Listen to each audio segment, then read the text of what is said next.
Protecting assets from the nursing home, there are three types of planning.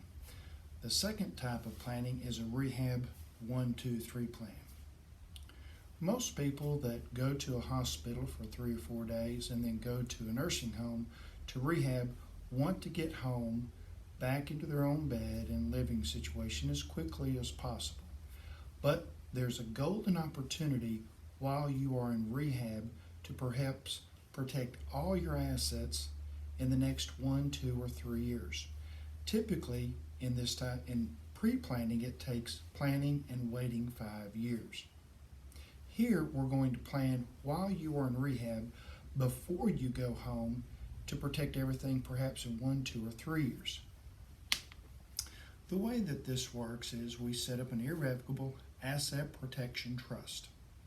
We place your home, other land or properties, and savings and investments into the irrevocable asset protection trust, and then we apply for Medicaid. Of course, since you have transferred assets, you certainly won't qualify for Medicaid at this time, but Medicaid will give you a penalty. As soon as we have filed your Medicaid application, you can go back home, return to your home the very next day. We will wait over the next 30 to 60 days for Medicaid to assess a penalty. For every $5,493 of assets you transfer, you will be disqualified for Medicaid for 1 month. So for most people that have between $1 and $200,000 or $300,000, this penalty is often as little as 2, 3, and sometimes as much as 4 years, not 5. And what this means is when they return home, this penalty is clicking.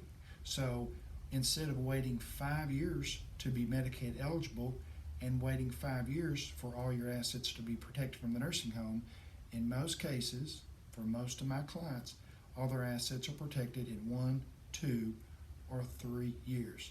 This is a golden opportunity that most people are unaware of when they enter into rehab. Every month I have people coming in here saying, I wish I knew about a Rehab 1, 2, 3 plan because I was recently in the nursing home for rehab. If I would have known about this plan, I would have done this. So consider a Rehab 1, 2, 3 plan if you're in the hospital going to rehab or if you're currently in rehab. But everything must be completed, your application must be filed, and all planning done before you leave nursing home rehab.